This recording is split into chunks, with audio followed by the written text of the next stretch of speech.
Rotary club of മാരാരിയും Chittilappilly ഫൗണ്ടേഷനും ചേർന്ന് നടപ്പിലാക്കുന്ന ഉദയകിരൺ ഭവന പദ്ധതിയുടെ ഉദ്ഘാടനം ആലപ്പുഴ മണ്ണഞ്ചേരിയിൽ നടന്നു. Rotary district governor Sudhi Jabbar വീടുകളുടെ കല്ലിടൽ കർമ്മം നിർവഹിച്ചു. 7 ലക്ഷം രൂപ വിലമതിക്കുന്ന വീടുകളാണ് ഉദയകിരണിന്റെ ഭാഗമായി സൗജന്യമായി നിർമ്മിച്ചു നൽകുക.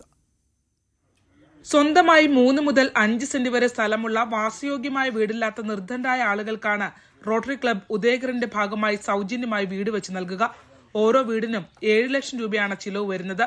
തുകയുടെ പകുതി കൊച്ചോസ് ചിറ്റിലപ്പള്ളി ഫൗണ്ടേഷനും ബാക്കി തുക റോട്ടറിയും ഉപഭോക്താവും ചേർന്ന് വഹിക്കും.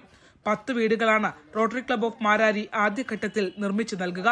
റോട്ടറി ഡിസ്ട്രിക്റ്റിൽ മുഴുവനായി 250 വീടുകൾക്ക് 17 കോടി 50 ലക്ഷം രൂപയാണ് ഉദയകിരൺ പദ്ധതിയുടെ ഭാഗമായി ഭവന നിർമ്മാണത്തിനായി ചിലവഴിക്കുക. റിട്ടയർഡ് ഇറിഗേഷൻ എഞ്ചിനീയർ ഹരൻ ബാബുവാണ് revenue district project chairman. Rotary district 3211 chairman Sudhi ജബ്ബാറിനെ കൂടാതെ additional DG KG Pillai, Rotary club of Marari president Sibi Vijayan, secretary Jomon Joy എന്നിവർ ചടങ്ങിൽ പങ്കെടുത്തു. ന്യൂസ് 18 ആലപ്പുഴ.